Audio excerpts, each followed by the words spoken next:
What's up, beautiful people? This is another Tristan Talks episode. It is currently 12:34 a.m. in the morning on July 12th.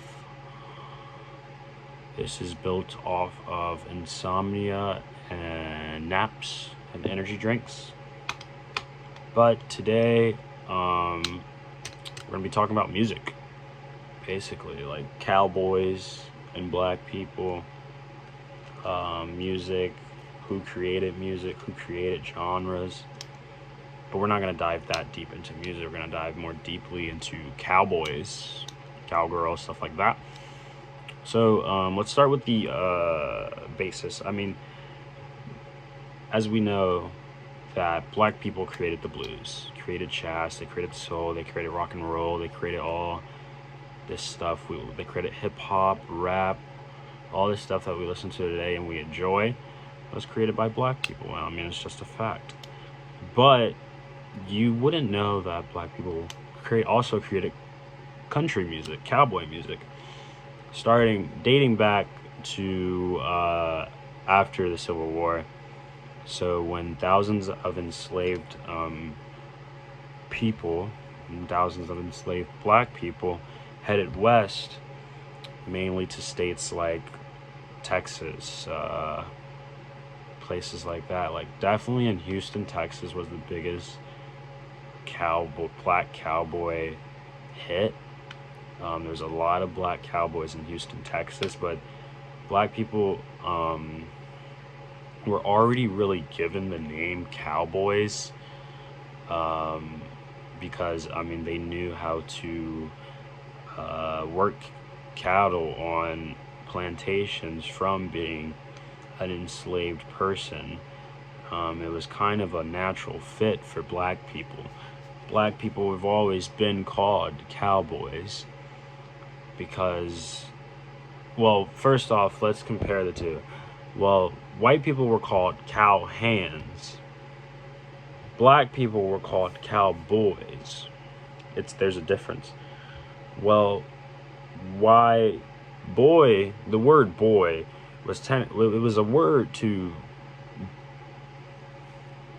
it was a word to make fun of black people, really, on the plantation. Like, I mean, we all know this, that they were being called boy, do this, boy, do that. Boy, handle those cows, cowboy, you know? So white people really didn't want to be called boys, so they called themselves cow hands. Hands as in the manager of that plantation. Hands as in you're managing that plantation, you're managing those cows, you're managing these enslaved peoples. You're a cow hand, and they're the cowboy. They work for you, they work for the plantation. Yeah. But it was like the racial codes back then. You would call it was to make them seem less than human, really. As we all know, that black people have forever been and will be 3/5 of a human. I will stand by that and die by that until I am seen further evidence that we are not. I believe that I am 5/5 of a human, but we all know the real history. If you don't, let me know. So, I mean, it was just another way to reinforce white supremacy by calling them boy and not talking to them on their level, which is stupid. But I mean, as we know today, cowboys are a symbol of masculinity, toughness. When you think about cowboys, you think about strong, able-bodied men who can handle horses, who can handle whatever. What is this? Axe throwing, whatever, you know, axe some wood or whatever. You know, they're strong people. But it was really a word to downplay black people. I mean, the most profitable football team has even Dallas Cowboys. They've used that to their advantage when it's really a word to put down black men, you know? So, but let's move on. So black cowboys worked alongside white cowboys, especially after the Civil War, when they were formerly enslaved. And even though they were still segregated work crews, I mean, they worked together. It's still not equal, but they worked together. But I mean, let's get into the music. I mean, Cowboys song like Black Cowboys, they sang country songs around the campfire, especially to like entertain themselves, or to calm down cattle, or like to rally them up. They would sing country songs. I mean, I know y'all been seeing on the TikTok that jazz calms down cows. Same type of deal. It comes from music has always calmed down cows, but it also comes from after the Civil War that black cowboys were singing to these cattle to calm them down and get them to where they needed to go. If you feel what I'm feeling.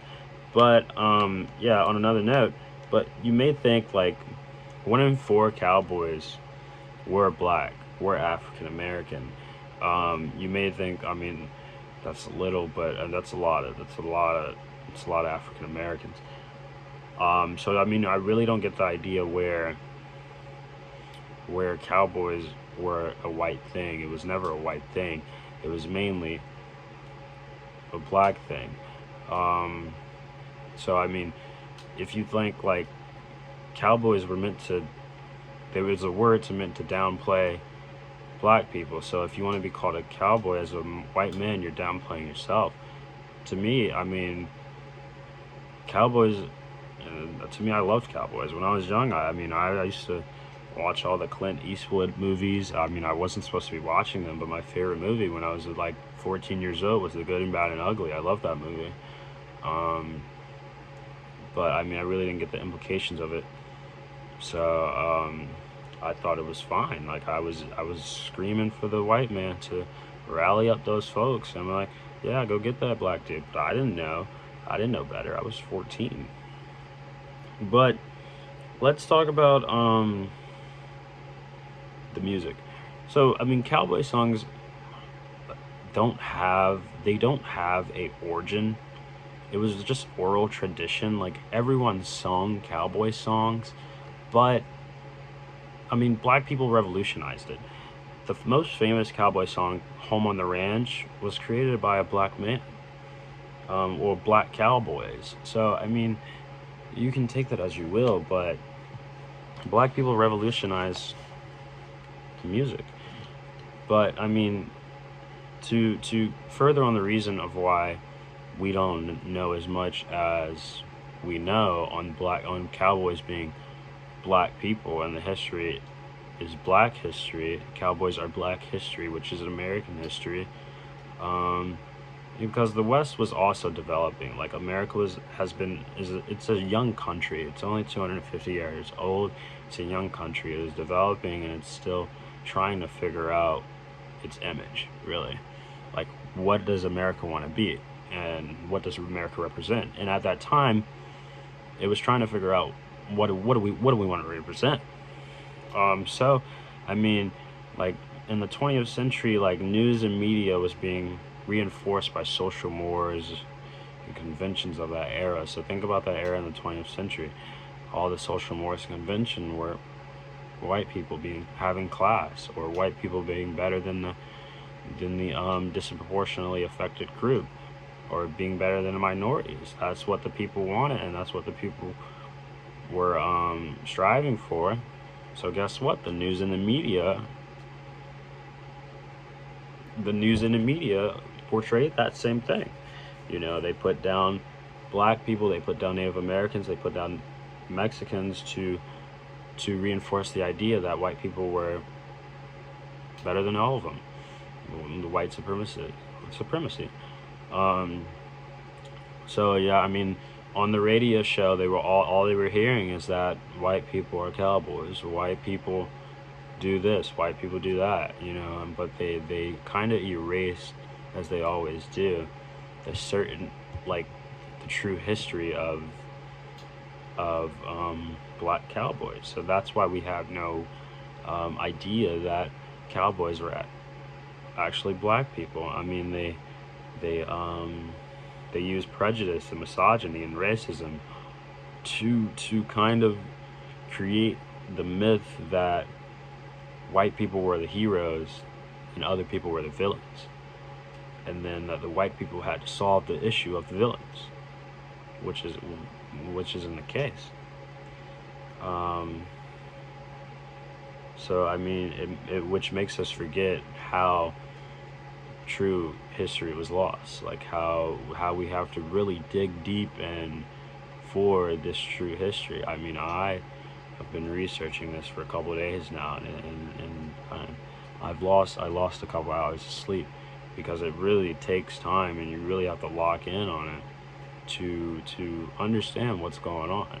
Because I mean, even now today, they will try to hide certain history, or like with the on the White House, you can't find. Or if you go to the White House website, you can't find many things on Nat Turner, or you can't find many things on Emmett Till or Harriet Tubman. You can't. Like at the FBI's website, I said this in my last video. They still have up that the Black Panther Party is a communist organization, which it is not. But to end on this, the history of black music is the story of America. All we listen to, all we hear, even if it's by a white artist, black artist, whatever artist, it came from black people. The blues, black people. Country music, black people. Jazz, black people. Soul, black people. Rap, black people. Hip hop, black people. Yacht rock, black people. Rock and roll, black people. So, I mean, for white people to try to hide that history to make us seem like we're leeches and we're biting onto so-called white culture, it's kind of it's a disembasement of what America is. It's not the idea of America. Many people there's this quote by Micheal Searles. He did on NPR in 2010. He is a history professor at Augusta State University in Georgia. He said, "Many people see the West as the birthplace of America. If they only see it as the birthplace of white America, it means basically that all other people are interlopes. They're not part of the core that makes an American. But if they understand that African Americans were cowboys, even Native Americans were cowboys, Mexicans were cowboys, then it really opens the door for us to think about America as a multi-ethnic, multi-racial place, not just in the last decade or century, but from the very beginning." So the idea of America has always been multiracial, multi-ethnic. It's never been one race. They've tried to get rid of that idea, but it's just not the case. You can't do that. In no place in the world where people can't come together and settle their differences just because of the color of their skin. We are separated by polarization with our political parties and political affiliations, Democrats and Republicans. We're separated by everything else in the world, We're separated by race, we're separated by culture, we're separated by all this other food. We're separated by food. We're separated by the silliest things. And it's hard for us to find refuge into each other, We try to pump hope out and say that, I love the white man as much as I love my next black man. I love the black man as much as I love my next white man. When you really don't believe that, it's hard for white people to give up what they have to understand that black people, Mexican people, Native American people are American. The biggest thing is until they realize the history of oppression and the history of misogyny and the history of racism, we can never be truly equal, you know, because somebody will always think that they're better than someone else. Now, I mean, it's human nature. But on another note, that, I mean, the main course is why you think like Beyonce's album Cowboy Carter or Shabuzi, you think their music sucks, or you think it's just not country music, is it because of what I'm talking about now? You know, white people have always tried to change the subject and tried to make us seem as we're villains or we're leeching onto their culture when that's not the case. But I mean, Beyonce, country music has started in the West. Houston, Texas, where Beyonce is from. Shabuzi is from Texas. Country music has started in Texas by black people. But I mean, that's all I had to say. I hope y'all tune in, man. This is good stuff. Sorry for the wait. It's been a while, but this is going up right now. I'll see y'all later.